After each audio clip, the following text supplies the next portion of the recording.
Welcome to the Stark Reflections on Writing and Publishing podcast. There has never been a better time for writers.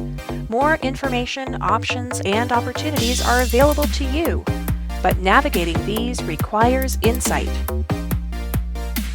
Join Mark Leslie Lefebvre as he draws upon more than a quarter century of experience as a writer, a bookseller, and a trusted book industry consultant to explore and reflect on the writing and publishing landscape to help you make informed choices on your writer journey.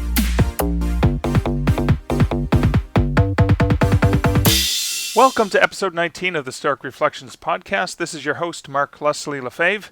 Today's episode features an interview with Bruce Outridge, an artist, speaker, podcaster, television host, columnist, consultant, and coach. I'm sure I missed a few things there that Bruce does, because the man certainly fits a lot into a single day. There's a lot more coming up about Bruce later, but right now I'm going to give a bit of a personal update. For those of you who are following, yes, we did it. Liz and I completed the Waterloo Half Marathon on Sunday, April 29th. Our time wasn't spectacular, but I'm proud of the fact that we actually ran the entire way and we stuck together for the entire race.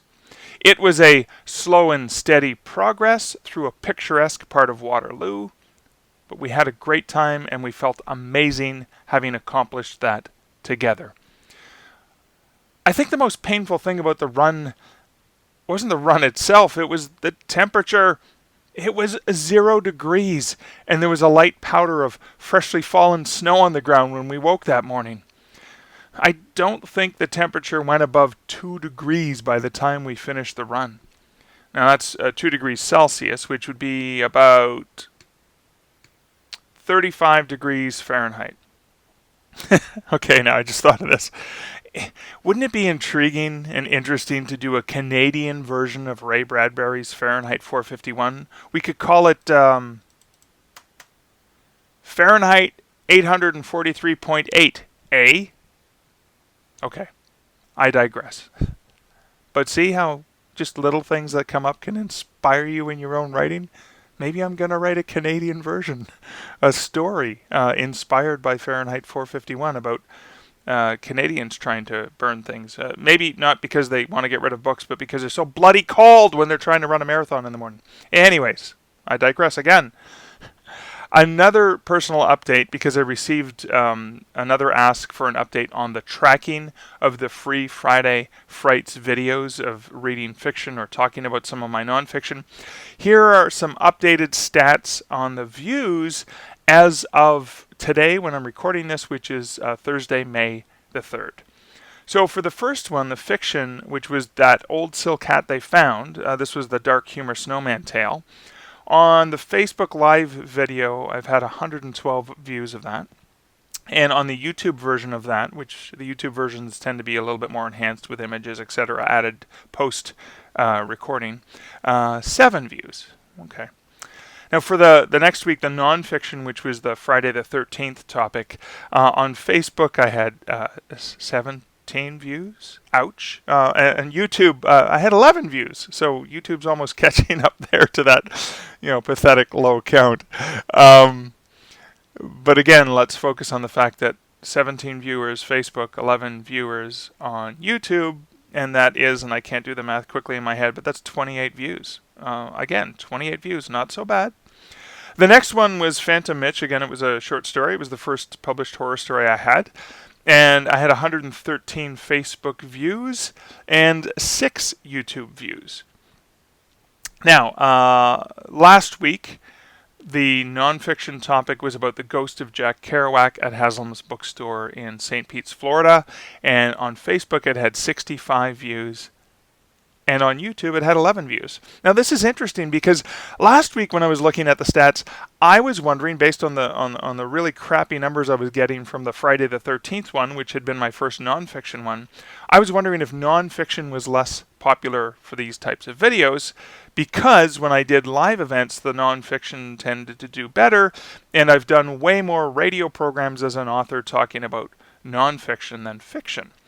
But apparently not, because last week, I had the 65 views of Jack Kerouac's, and it hasn't even been out for as long, right? So there's 2 weeks difference, and already at 65 views for the Ghost of Jack Kerouac. Now maybe it was the topic. I thought people would be interested in the superstition on Friday the 13th because people typically, even if they don't believe, they still talk about it. But, we had Jack Kerouac. There was an author in that one. There was a ghost in it. And then there was a bookstore. So maybe the Ghost of Jack Kerouac had a slightly more universal appeal, or maybe an appeal to more audiences, a crossover audiences. And that's what led to that. Who knows? It's still interesting to look at the stats and see where they go. I'm doing fiction again tomorrow. It'll be another bookish tale, so who knows if that maybe meets some demographics. This one's going to be my short story, Active Reader, which is a very short but cautionary tale about loyalty discount programs. And yes, of course, it's horror. Now again, a reminder that just because less than a dozen people have watched a video in the last couple of weeks doesn't mean that people won't discover it years later. A few weeks ago, I had someone reach out to me for consulting work because he had found a webinar I had done 4 years ago. This is a reminder that the things that we produce, the content that we create, the books that we publish, are new to those who have never seen them. And over time, with the growing catalog of content, more and more people discover different pieces of that content that you put out there. And again, that's the importance of the long game and not just worrying about the first 90 days or launch day, etc. Now, speaking of new, here's a call out to author Georgia Rose. When I woke up this morning, I found a delightfully positive review of this podcast on her blog at georgiarosebooks.com. And she specifically mentioned she enjoyed how frank I've been about my own successes and my own failures. Well, thank you, Georgia. Your tweet and your blog post not only made my entire week, but it also reminded me about one of the reasons why I wanted to do this podcast. I wanted to share less of the hype and more of the reality about writing and publishing. Yes, I am optimistic. I am hopeful. I've always been that way. But I also don't want to mislead authors into thinking that every single thing they do will lead to silver and gold. There's a ton of brass and there's a ton of coal nuggets out there to be had too. And there are far more of those than of the precious metals. Yes, the possibilities and opportunities are there, and I love talking about those, but we need to also have a realistic viewpoint on that. And that's what I'm trying to do here. Be optimistic, yet realistic. So thanks, Georgia. Glad you appreciate that. And thanks for the tweet, and thanks for the wonderful blog post. Now, speaking of an optimistic and realistic viewpoint, that brings me back to Bruce Outridge.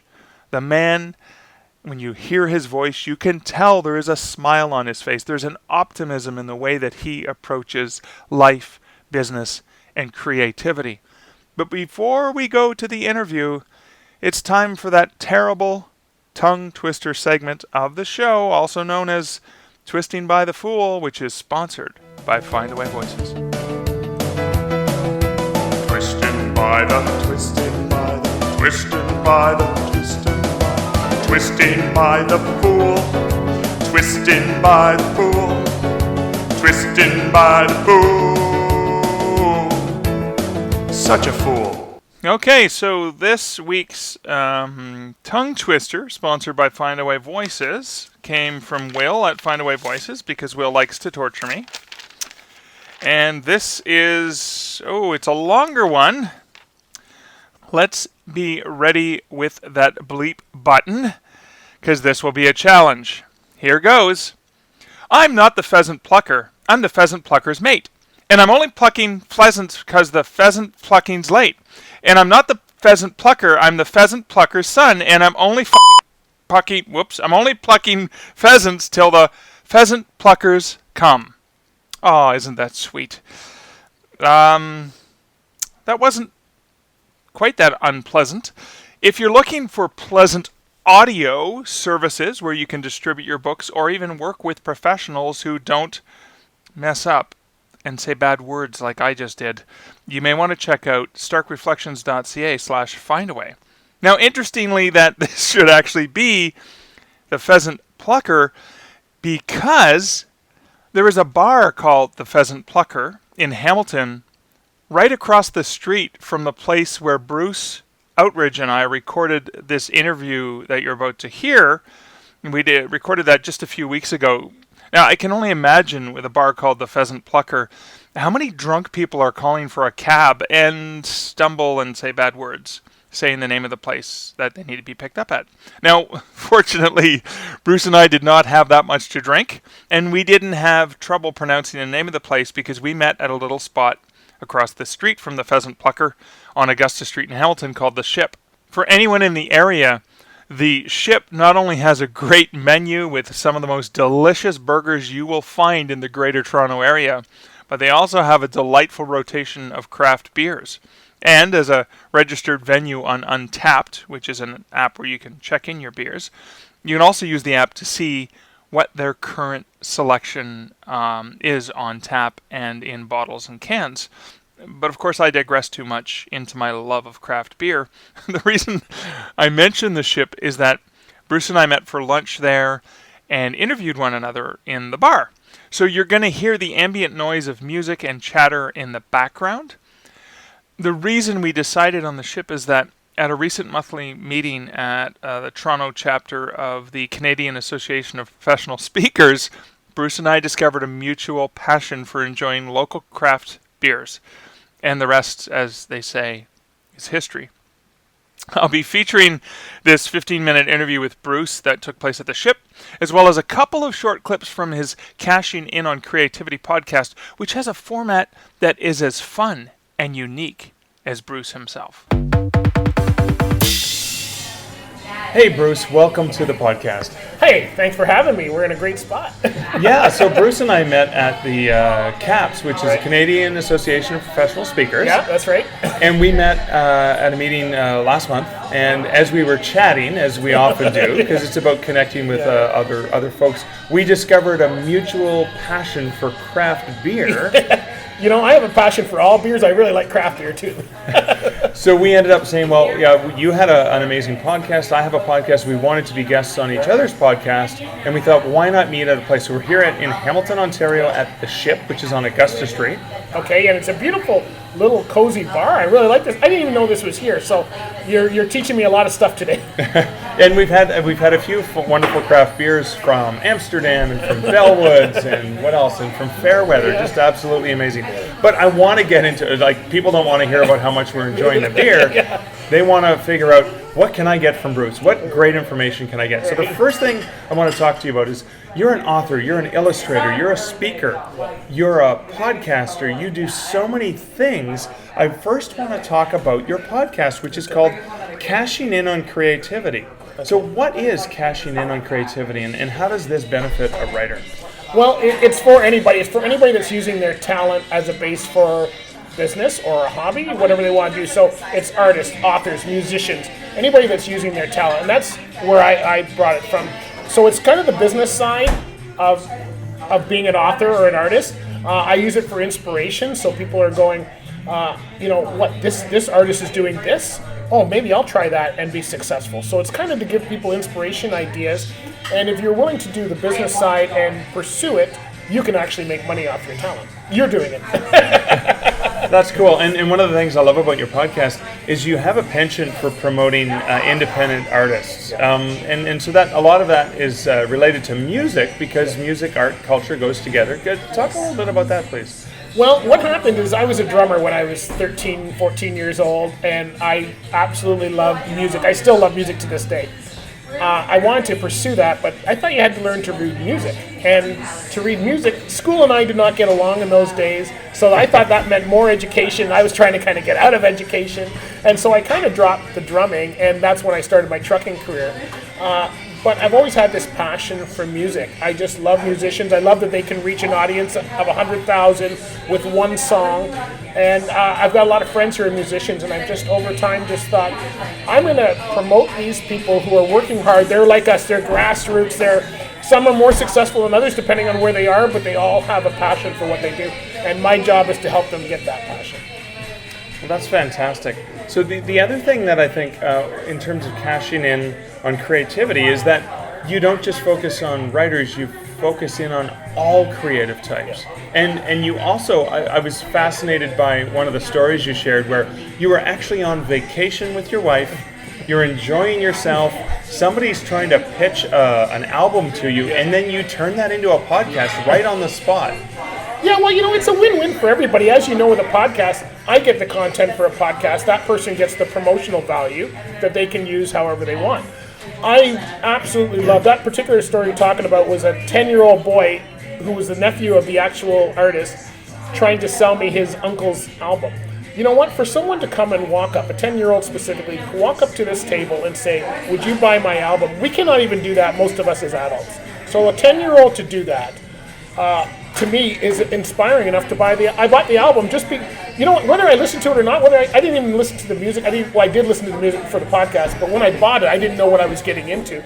But I bought it because of that sheer determination and tenacity to come up and ask me. And that's what started it. And then we grew a relationship, ended up doing a podcast interview in the studio, and you can check that out on the podcast. Just look for Superstar. I'm going to go out, we'll include a link to that in our show notes. As well as obviously the podcast, but I'm going to go out on a limb here and suggest that perhaps you actually are open to whatever comes your way and just going with the flow. Is that a true statement?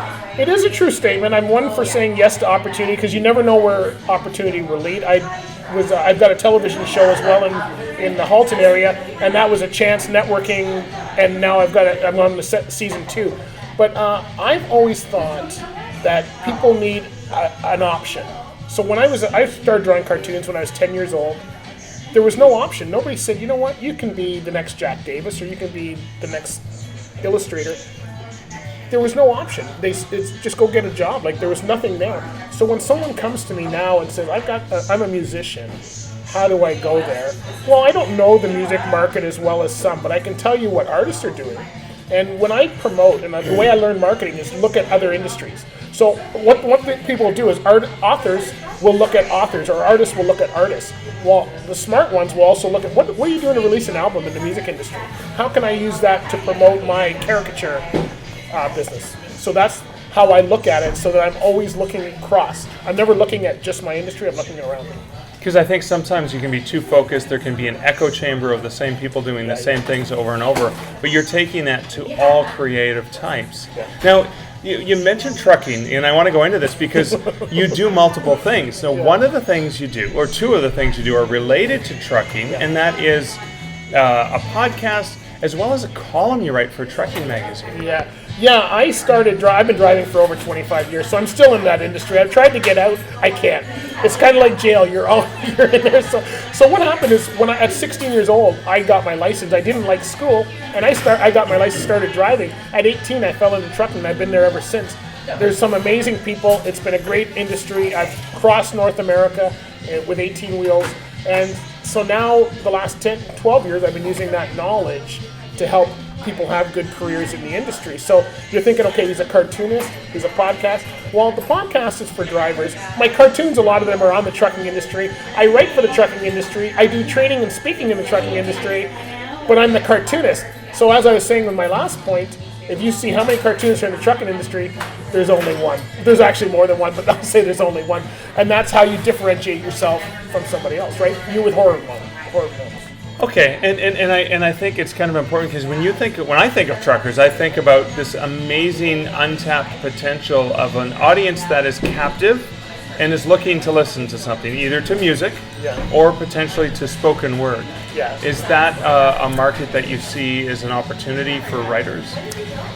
It is and it isn't. The one thing you have to realize is drivers are driving all day. They're driving 13, 14 hours a day. When they're off, they're sleeping. So there's not a lot of time in between. One of the reasons I did a podcast is I was going to do a video channel. How many drivers are watching video going down the road? So a podcast would be hopefully not a lot. Yeah, so it depends on the market, and it depends, do they want to learn? So what I'm putting out there, do they want? It's a giant industry, but it's also very small.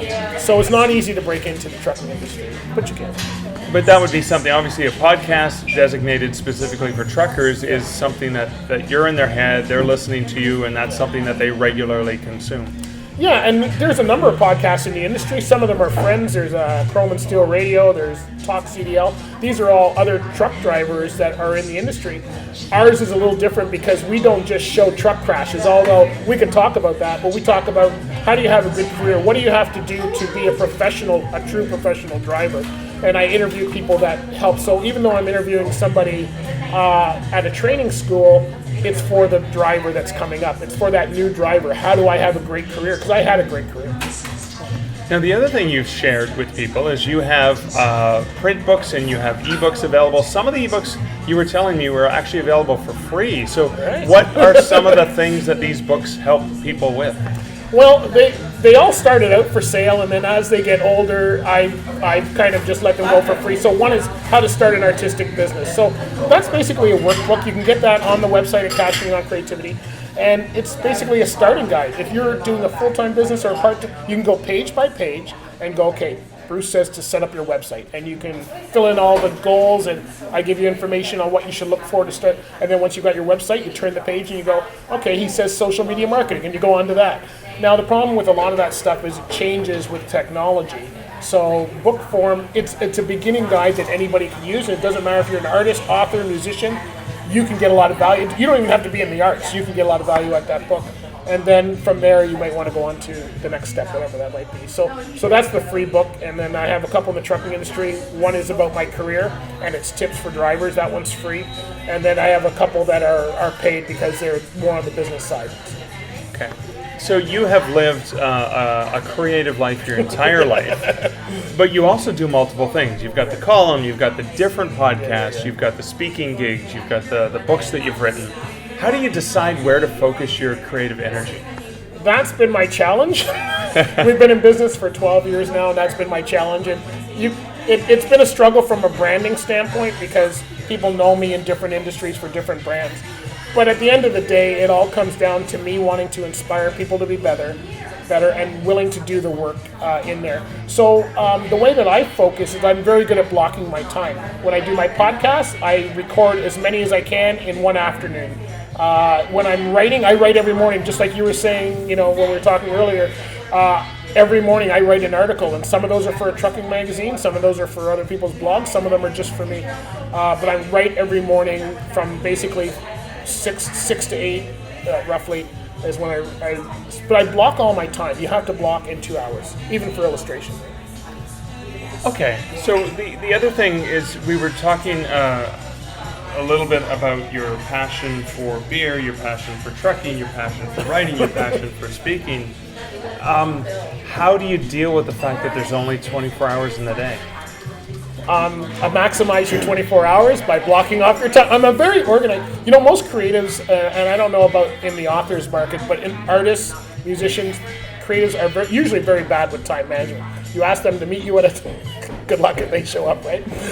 And that seems to be the norm, but I am very organized. And when you do lots of things, you have to be actually more organized. You cannot leave things to chance. So people see me, let's say social media, people see me on social media 3 times a day. I'm not there willy-nilly I have a program, I schedule it, I'm out there in the morning I do like half an hour of that, it sends out all 3 messages. At the end of the day I answer messages. So it's just blocking off that time and so that you can do the creative stuff you want and knowing what's important to you, right, is the big thing. Okay. And sort of one last sort of bit of advice is you've been doing this creative business, and I call it a creative business because you combine the best of both worlds. Yeah. What's your favorite piece of advice that you think not enough creative people attend to? Educate yourself to know, and I am constantly listening to marketing podcasts and business podcasts and anything you're interested in. It doesn't matter what I will learn from a person who's talking about bowling, and so the way I do my podcast is I listen to them when I go to the gym each morning, and whatever I want to think about that day is the podcast I listen to. So last week I was working on sales, so I was listening to the sales podcast, which was just hilarious. I've never seen it before, but I said, how do I want to improve my sales funnel? And that's what I listened to. So whatever you need to learn or want to learn, listen to that and then try and practice whatever they're teaching you. Well, that's fantastic advice to end the podcast off with. Thanks so much for this wonderful conversation. Where can people find out more about you and follow some of the great things that you're doing? There's a million websites, so I'm going to just give you one. Okay. Just go to bruceoutridge.com. It's probably the easiest place. You can get links to all the podcasts, speaking, everything you need right at that one, and it's probably the best place to start. If you want to go to specifically the Cashing In on Creativity podcast, because we've been talking about that one, go to cashinginOnCreativityPodcast.com. Excellent. Thanks so much, Bruce. Now I think it's time for us to enjoy a good craft beer here together. That's why you called me. Thank you very much for being on, for having me on. Appreciate it.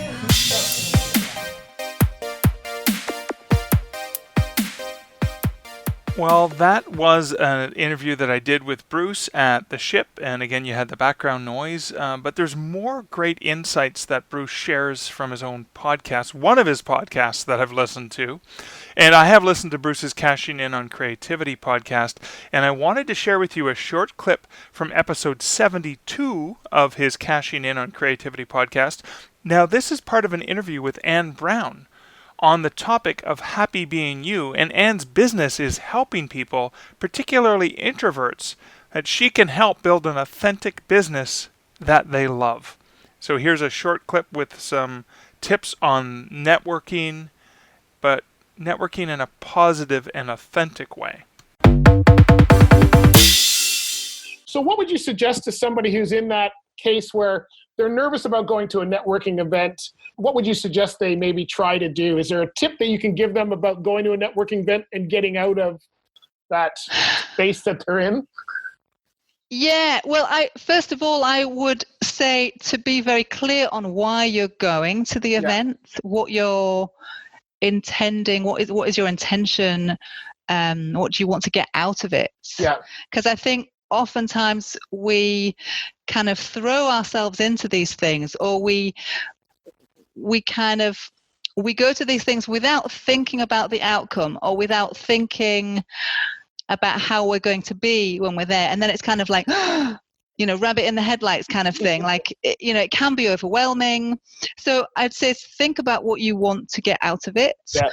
Don't expect to, maybe if you make one connection, if you have a meaningful, authentic connection with one person, then that's great. And make sure that, I was going to say agenda. It's not about having an agenda, but it's about having a plan, being very conscious about why you're going, what that's going to do for you. Because if you're an introvert and you do find those social, like the pressure cooker, if you find that difficult, then you're not going to enjoy it necessarily. And if you go to one of those events and you don't enjoy it and you've come away with no connection, then it's a complete waste of time. Okay, and one last clip from Bruce's podcast. This is from episode 69. We actually mentioned it briefly in our conversation. And this was an episode called True Determination with reggae star Superstar. Now, the interesting thing is that Bruce bumped into Jamal Green, whose island reggae name is Superstar, and the two chat about his life of music on the Caribbean island, and they go and visit his dark room. And one of the interesting things, apart from the inspiration that Bruce gets from the people he talks to, is that he uses his podcast to share music from independent artists. And listening to his podcast, I've had the opportunity to discover amazing independent musicians and learn how great they are. And I wanted to just share a little bit of that, a little bit of the end of the discussion with Superstar, and how that gets into the beautiful song which is called Pressure Point, and it's just catchy, and I love this song, and I will be going and purchasing a digital copy of Superstar's album because of this promotional work that Bruce has done, because he happened to bump into him when he was on vacation. So, world nationwide, just look out for Superstar and so many other great talent, not only from Barbados, but throughout the world, because it's we time to rise and shine, Israel, Rise and shine, it's real. Rise and shine. And we're going to rise and shine too. Thanks, everybody, and we'll go out with this song. Take care.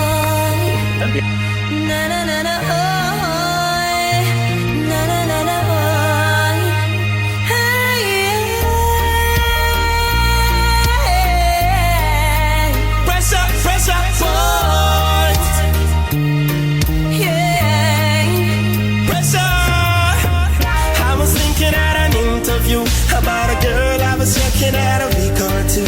I don't know the things that she been through, but it's one thing I'm sure about, this feeling's true. I imagine when you're holding me, squeezing me, you make me feel so sweet. And baby, when you smile at me, oh, you make me feel complete. Baby, put your lips on me. Boy, hold me down and put your grip on me.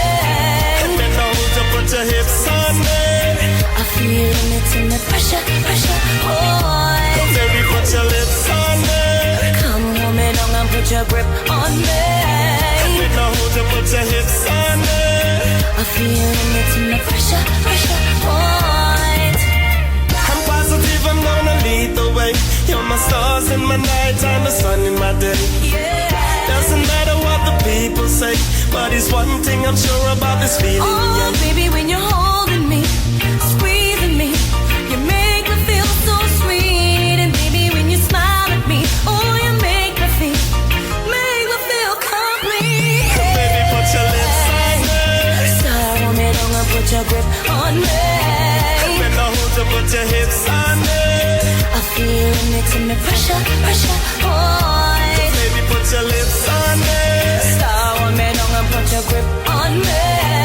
When I hold you, put your hips on me. I'm feeling it in the pressure, point. Pressure point. Pressure.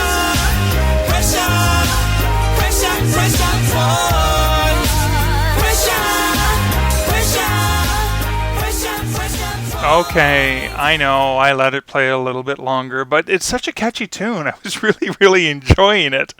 And I enjoyed the conversation with Bruce. And I want to reflect a little bit on that. Bruce and I met a couple of months ago at the Toronto chapter of CAPS, Canadian Association of Professional Speakers. We were standing in a group during one of the breaks, and the conversation turned to craft beer, and suddenly Bruce and I found that authentic connection. You know, the connection that his guest Anne spoke about on the clip from this podcast, or the type of unexpected and authentic connection that Bruce had with Jamal Green, aka Superstar, in that second clip that I played from his podcast. It's amazing what can happen when you are open to the possibilities. In my personal life, some of the most amazing times I've experienced have come when I enter a situation and am open to experiencing it, not just with enthusiasm and hope, but with open-mindedness. Liz and I have had amazing times when traveling just by being willing to go with the flow. We've made new friends, we've experienced great music, we've explored wonderful dancing opportunities in places where we never expected to be dancing.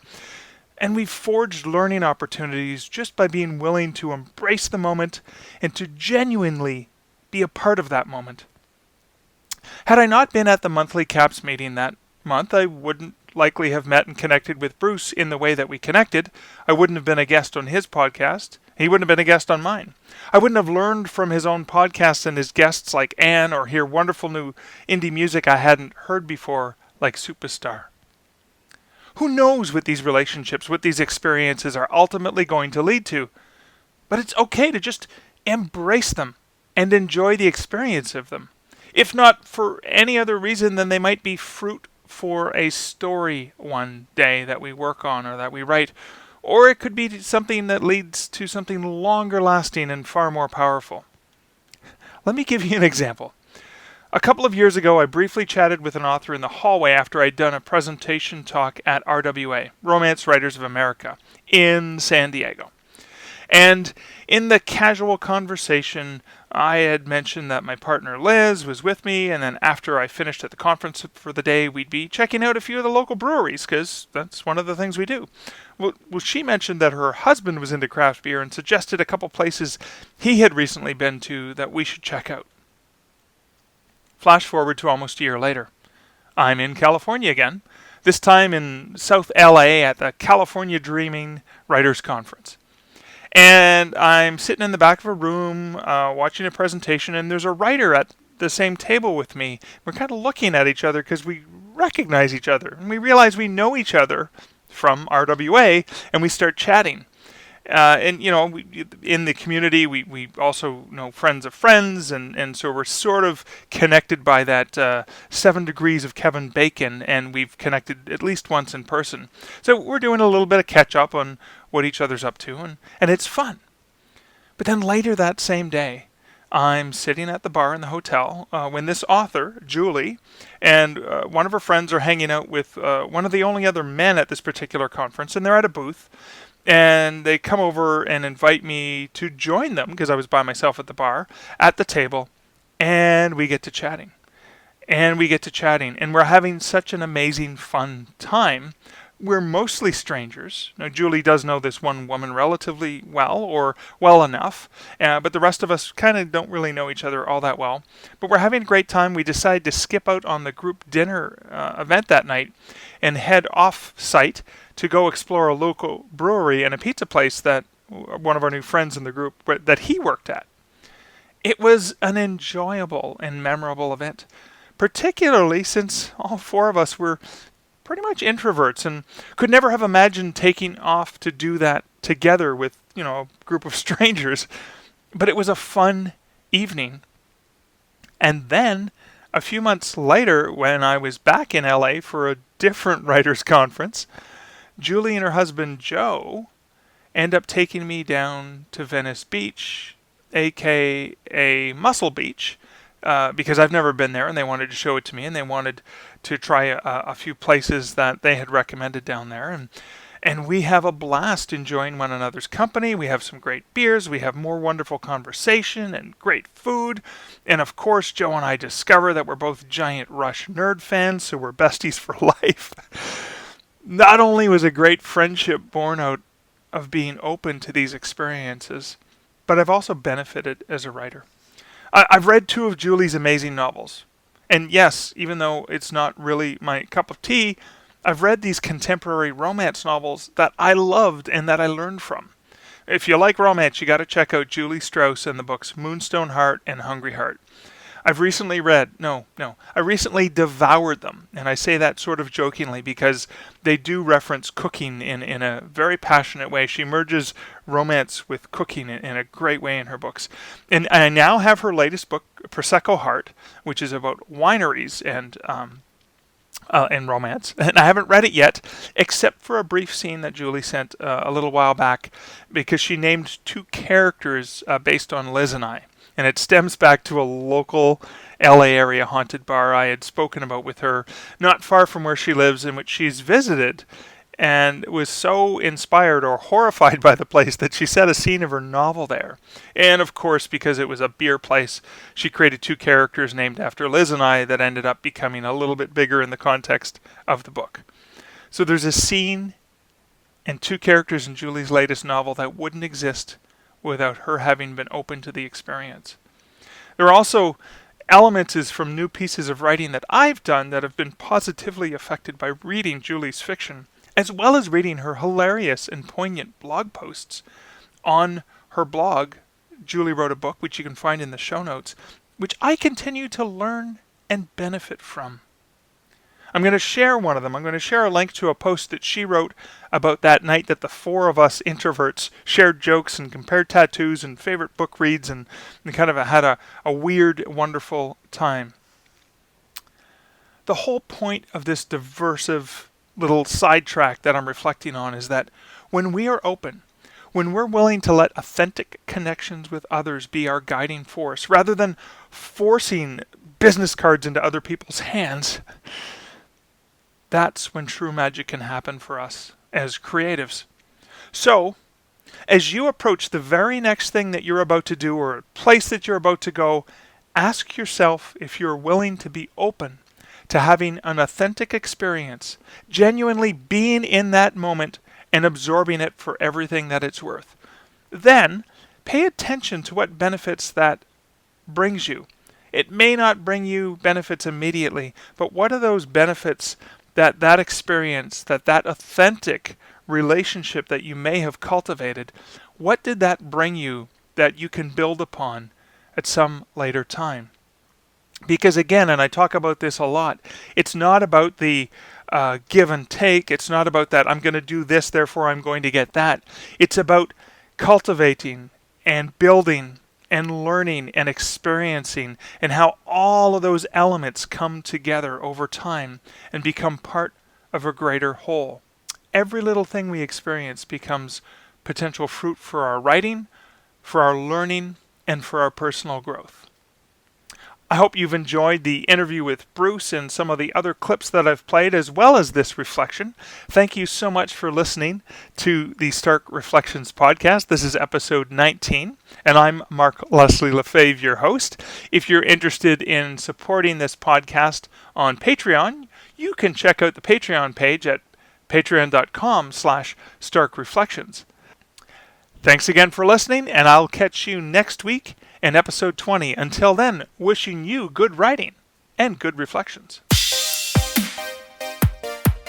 Thank you for listening to the Stark Reflections podcast. You can find show notes for each episode at starkreflections.ca.